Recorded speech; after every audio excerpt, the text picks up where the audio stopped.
Hi guys, there are some data about the student result. So we can color the number when they are passed. So we can get green number. The negative number will be red and the zero number will be blue. So first we can select the numbers and press Ctrl plus 1. Go to customer.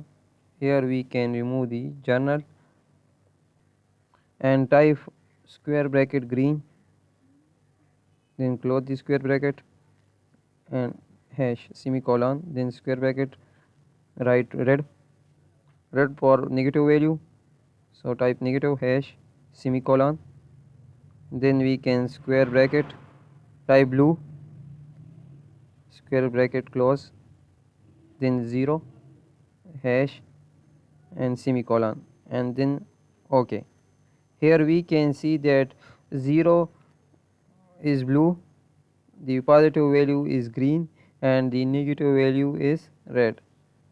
So they are very helpful to color or highlight the numbers when they are some student are pale and pass, so we can highlight the number.